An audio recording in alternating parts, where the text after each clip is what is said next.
He told the officers my daughter had stolen from him. That was the exact phrase he used, stolen from him, when they asked why he'd sent an 8-year-old out into 30-degree weather without her coat. I still can't say that out loud without my hands shaking. My name doesn't matter right now. What matters is that I was 32 years old, a licensed CPA working in the forensic accounting division of a federal contractor in Atlanta, and I had spent my entire life being the daughter my father never quite loved the right way. Not cruelly, not overtly, nothing you could point to and say, there, that's the moment. It was quieter than that. It was the way he'd brag about my brother at the dinner table while I sat 2 feet away with straight A's and a varsity letter. It was the way he'd call my brother first whenever anything happened. Good news, bad news, any news. It was the way I was always the afterthought, always the one who had to earn it, while my brother just existed and was enough. I made peace with that a long time ago. Or I thought I had. I got married at 26 to a man I loved deeply, and we had our daughter Wren, who came into this world like she already knew exactly who she was. She was 8 years old and she had her father's eyes and my stubbornness, and she was, without question, the best thing that had ever happened to me. When my husband passed away from a cardiac event the year Wren turned 6, it was just the two of us against everything. I won't talk much about those 2 years except to say they were the hardest of my life, and the ones that made me understand exactly what I was capable of surviving. My father called 3 months after the funeral. He said he wanted to rebuild. He said grief had a way of reminding a person what was important. I believed him. I wanted to believe him. Wren had just lost her father, and I genuinely thought, that maybe my father could step into some of that space. Not replace anything, just be present. He was for a while, or he seemed to be. What I didn't fully understand then was that my brother's wife, Kendra, had a lot of influence over how my father saw things. She'd been in the picture for 6 years by that point, and she had this particular gift. I can only describe it as architectural, for constructing a version of reality that always positioned her family at the center and everyone else at the margins. My brother Joel wasn't a bad person on his own, but he was weak in the specific way that some men are weak. He needed someone to tell him who he was, and Kendra told him every single day. What I also didn't know, not yet, was that for the past 4 years, Joel and Kendra had been systematically borrowing money from my father. Not loans exactly. More like a slow erosion. My father had set up a family trust after my mother passed, a modest one but real, with the understanding that it would be split evenly between me and Joel when the time came. Joel had convinced him, with Kendra's coaching, to take early distributions. For renovations, for emergencies, for business investments that never materialized. My father hadn't told me any of this. He thought he was helping his son. He thought there would still be plenty left. I found out the way I find out most things. By accident, through numbers. But that came later. The weekend it happened, I was in Washington, D.C. for a work conference. It was February, which in Atlanta means cold enough to matter. I'd arranged for Wren to stay with my father for 3 nights. Her first real sleepover with her grandfather, something she'd been asking about for months. She'd packed her little backpack herself, carefully, the way she did everything. She put in her stuffed rabbit, her favorite chapter book, her purple toothbrush. My father lived with Joel and Kendra now, had for about a year. His knees had been giving him trouble, and the arrangement made sense financially. That was how it was explained to me. I should have paid more attention to that arrangement and what it meant in practice. On Saturday evening, I was at a dinner with colleagues when my phone rang. Unknown number, Georgia area code. I almost didn't answer. The voice on the other end was a neighbor of my father's, a retired schoolteacher named Mrs. Watkins, who lived 3 houses down. She said she had found a little girl sitting on the curb in front of the house. The little girl had told her she'd been sent outside, that it had been a while, that she was very cold. I don't remember exactly what I said. I remember the room seemed to tilt.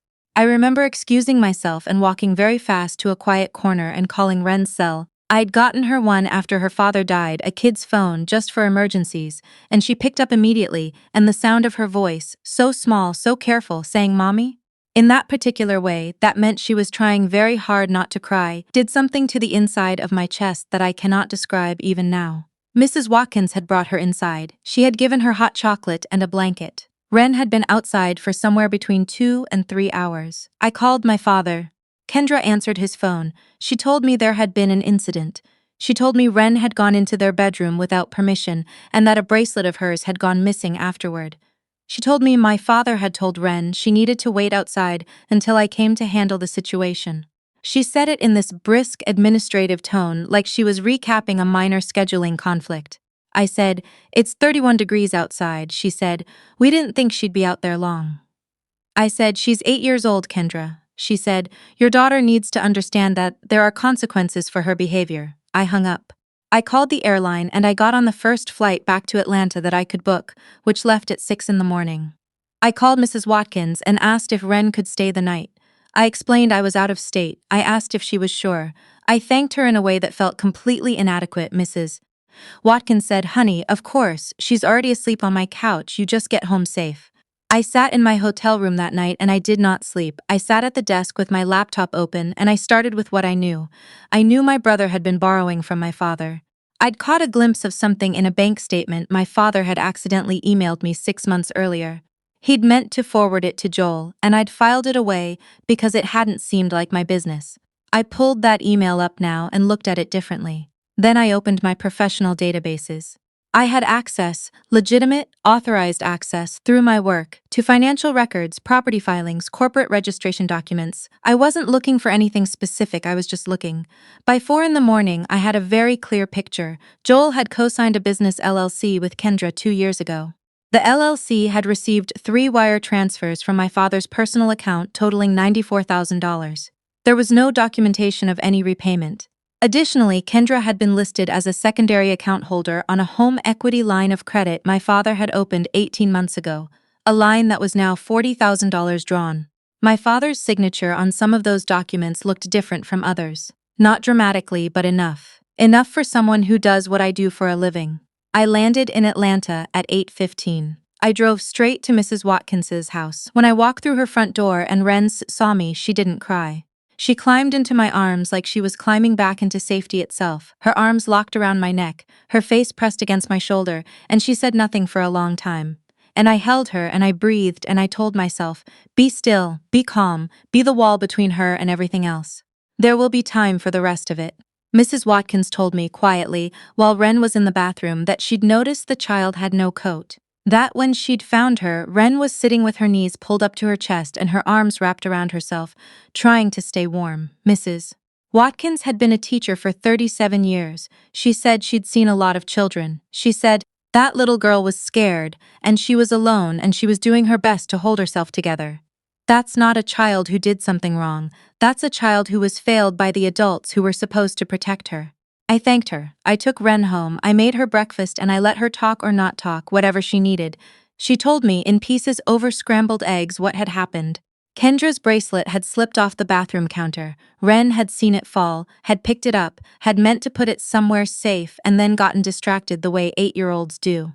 When Kendra couldn't find it, she'd accused Wren directly. My father had sided with Kendra immediately, without asking Wren a single question. Joel had been silent, and my father had pointed at the front door. "He said I had to wait outside until you came to get me, Mommy." Wren told me. I told him I didn't have my coat. "He said I'd be fine." She looked up at me from her plate. "He didn't check on me even one time." I took Wren to her pediatrician that Monday morning, not because she had visible injuries, but because I wanted her well-being documented by a professional.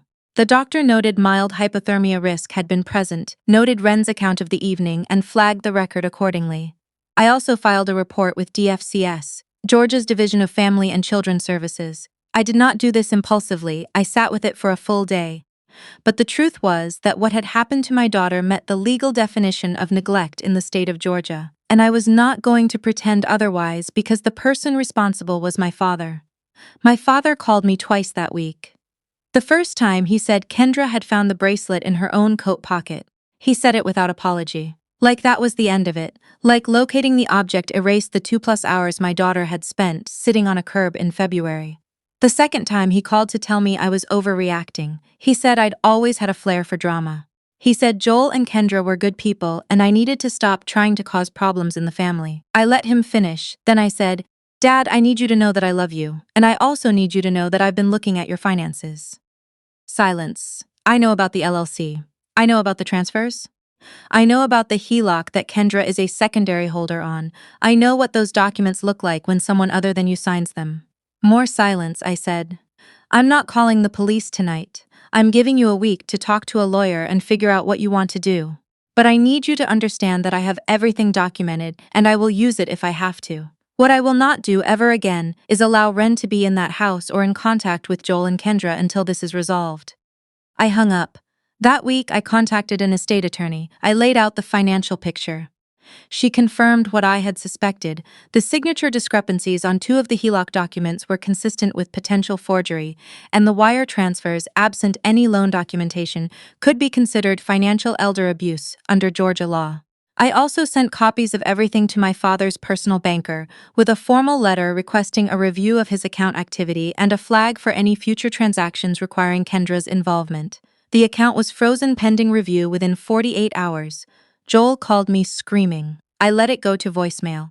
Kendra sent me a text that said I was destroying the family. I saved it with the rest of the documentation. My father did not call, not for 11 days. When he finally did, his voice was different, smaller. He said he'd met with his own attorney. He said he'd had some conversations he should have had a long time ago. He said some things had come to light that he hadn't known about, or that he'd known about and hadn't wanted to see, which he admitted was not the same thing as not knowing. He didn't apologize for Wren, not then. I noticed that. Over the following 6 weeks, the legal and financial situation unraveled with the kind of quiet devastation that tends to follow when records are accurate and a forensic accountant has been paying attention. Joel and Kendra hired a lawyer, which was their right. That lawyer, I'm told, was not cheap. The HELOC was restructured, meaning my father had to negotiate his own line of credit back from a situation his daughter-in-law had partially controlled. The LLC transfers were categorized in a civil filing as unauthorized distributions from a protected elder, which is a specific and unpleasant legal category to find yourself in. Kendra's name was removed from every financial doc connected to my father. Joel, to his limited credit, did not fight this in the end. I think some part of him knew. I think there's a version of Joel that, without Kendra whispering in his ear every day, might have been a decent brother. But that version had made his choices, and choices have weight. Wren and I did not attend any family gatherings during those 6 weeks. My father reached out twice to ask if we would come to Sunday dinner. I said no both times politely, and I meant it both times. The apology, when it finally came, arrived on a Tuesday afternoon in March. My father drove to my house. He did not call first. He rang the doorbell, and when I opened the door, he looked old in a way I hadn't registered before. Not frail. Just older than he'd been before all of this. He was holding a child's winter coat that I recognized as Wren's, the one she'd left at the house that night. He said, "I should have made sure she was warm." That was the first thing he said. It wasn't much. It was also the most honest thing my father had said to me in years, and I recognized it for what it was. A man who had let himself be managed by other people's priorities for too long, finally standing on his own ground again. It wasn't absolution, it wasn't even close to enough, but it was a beginning, maybe. I said, "She can't be in that house again, Dad. Not with them there," he said. "I know." I said, "She's not optional, she's not a complication or a liability or a variable. She is my daughter and she is your granddaughter, and she waited on that curb for 3 hours and nobody came to check on her. Not once." He looked at the coat in his hands. He nodded once. Joel and Kendra moved out of my father's house 4 months later. Whether that was their choice or the atmosphere that followed the legal proceedings, I don't know exactly, and I didn't ask. My father got a part-time aide through his insurance, someone who could help with the things his knees made difficult.